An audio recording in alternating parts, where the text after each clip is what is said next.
everyone, this is People in Power, and I'm Summer El Shahad. On today's program, oil-gotten gains. Nous, on ne comprend pas. On voit seulement que nous, on a vendu tant de pétrole, tant de milliards.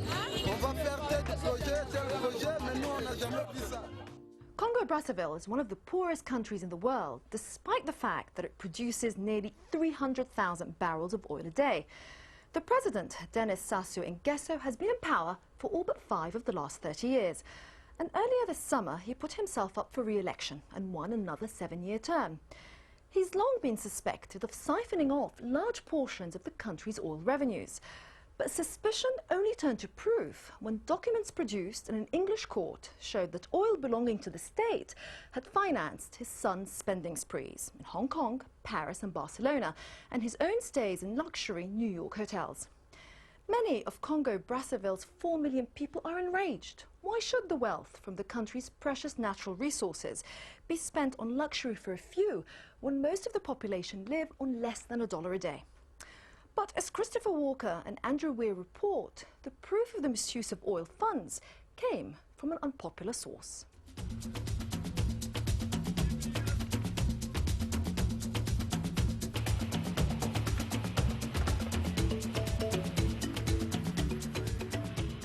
In July's election in Congo-Brazzaville, there was only one serious contender, the current president, Denis Sassou Nguesso. For years, the president and his family have been suspected of diverting hundreds of millions of dollars of the country's oil revenues into their own pockets. You have to ask yourself, what's going on here when 70% of the population lives in extreme poverty, and that means extreme, less than $1 a day, and yet the country is a big oil exporter. On demande à notre président, il pousse à avoir notre souci à nous, cette génération est vraiment foutue, parce que nous on n'a pas de boulot. Congolese citizens were looking for answers, which came from some unexpected places. The president of one of Africa's poorest countries spent $400,000 on hotel bills in 2 short visits to New York last year. Denis Sassou Nguesso of the Republic of Congo, also known as Congo-Brazzaville, stayed twice at the Waldorf Astoria. On one visit, his entourage occupied 44 rooms and ran up a bill of $252,000, some of it spent on pricey champagne and other expensive beverages. The spending habits of Congo's president were leaked by Elliott Associates, a secretive New York hedge fund. Elliott had bought some of Congo's foreign debt and was hunting down the country's assets worldwide. Hedge funds that do this have come to be known as vulture funds. The story broke in the British paper The Sunday Times. Vulture funds do hover looking for opportunities. In this particular case, the issue was bad debts. Debts can be turned into commodities that can be bought and sold. Elliott Associates bought the debt from some French banks. So these were legitimate debts, and there were court orders ordering the Congo to pay up. And Elliott had gone after them. The Congo had the money to repay these debts, but it wasn't doing so. It was selling its oil through a series of sham companies to disguise its origins. Elliott Associates obtained details of the personal spending of President Sassou Nguesso and his family. Oil cargoes were apparently being sold by companies in tax havens secretly owned by the president's son, Denis Christel, head of Congo's state oil sales company, CoTrade. He uses Anguilla, a British tax haven, to establish a company, and he hides his beneficial ownership. He puts his kind of ownership of the company into trust with others.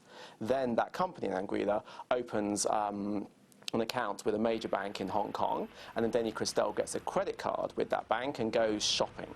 And he spends thousands of dollars on designer goods. Global Witness, an anti-corruption group, published Denis Christel's credit card bills on its website. He then sued to get the documents removed from public view and lost. A High Court judge in London ruled that on the basis of the documents, Denis Christel and his company were unsavory and corrupt. The profits of CoTrade's oil sales should go to the people of the Congo, not to those who rule it or their families.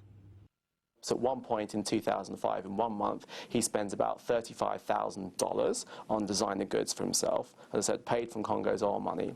That money would vaccinate 80,000 children in Congo-Brazzaville for measles, which is a major cause of child mortality. With the public revelations of the misuse of oil revenues, activists in Congo have been calling for an end to the support given by Western governments, the IMF and World Bank to President Sassou Nguesso. Ça peut paraître complètement fou quand on regarde la population du Congo et les ressources pétrolières qu'a ce pays, mais c'est un pays pauvre, très endetté. C'est-à-dire que 2/3 de la population vit en dessous du seuil de pauvreté. Et l'espérance de vie est de l'ordre de 45 ans au Congo. Le Congo est un scandale, le Congo, tout simplement. An increasing number of Congolese are fed up. Nous, on ne comprend pas. On voit seulement que nous, on a vendu tant de pétrole, tant de milliards. On va faire tel projet, mais nous, on n'a jamais vu ça. Alors que le pays est vachement riche. On a le pétrole, on a tout ici. Le Congo est vachement riche. Christian Munseo heads a campaign to bring about transparency to oil revenues, so Congolese citizens can track where the money has gone. Au Congo, il y a des conflits simplement parce que les dirigeants politiques sont à la quête de la confiscation des revenus pétroliers. Ceux qui contrôlent les revenus pétroliers contrôlent le pouvoir et ceux qui contrôlent le pouvoir contrôlent les revenus pétroliers.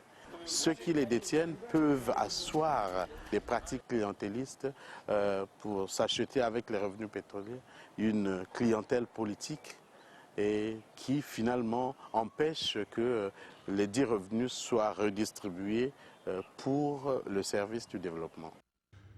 Since 2003, when the IMF began its program with Congo-Brazzaville, auditors have uncovered gaps of hundreds of millions of dollars between what the state oil company, the SNPC, has been paid and what the finance ministry has received.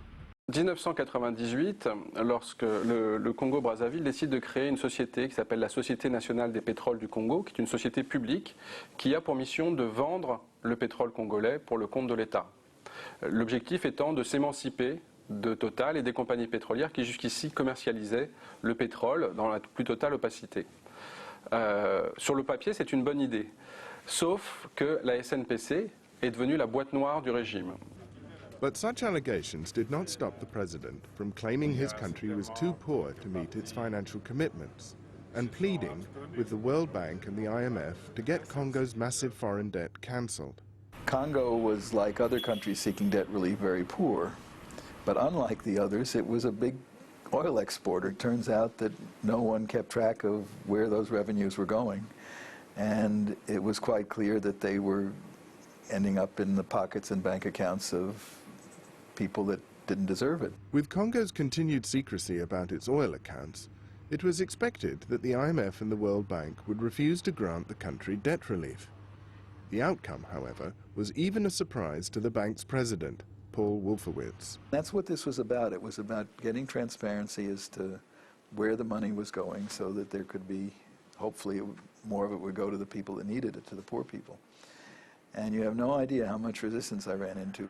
I was accused of singling out Congo and discriminating against it and setting a special standard for them. And my view was, I'm not setting a special standard for them. This same standard ought to apply to any country that wants debt relief and that has large oil revenues. They ought to be accountable. Paul Wolfowitz lost the argument.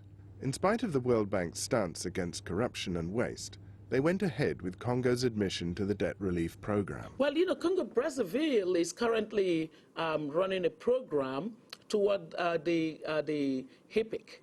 And the HIPIC is the highly indebted countries, poor countries program. And for that program, there are a lot of prior actions that you have to take as a country. There are benchmarks that you have to attain. And a huge portion of it is on the governance issues. They're too quick to go to the argument that, well, even if a lot of it is siphoned off, some of it goes to poor people. And that argument to me fails on two counts. Number one, how about sending more of it to the countries where all of it goes to poor people? It's not like this money grows on trees and there's an abundance of it. But secondly, at a certain point, that siphoning really undermines the fabric of a country, and it empowers people who are not interested in the public welfare. La communauté internationale avait un levier extrêmement fort pour contraindre le Congo à faire la transparence sur ses recettes pétrolières, avec cette carotte qui était l'annulation de dette. Aujourd'hui que le Congo est rentré dans ce processus, que ça a gelé tout le service de la dette, on n'a plus cette carotte. Et donc le Congo peut continuer comme ça pour durer et continuer à détourner énormément d'argent. After the break, Congo-Brazzaville's president fights back against the Vulture Fund.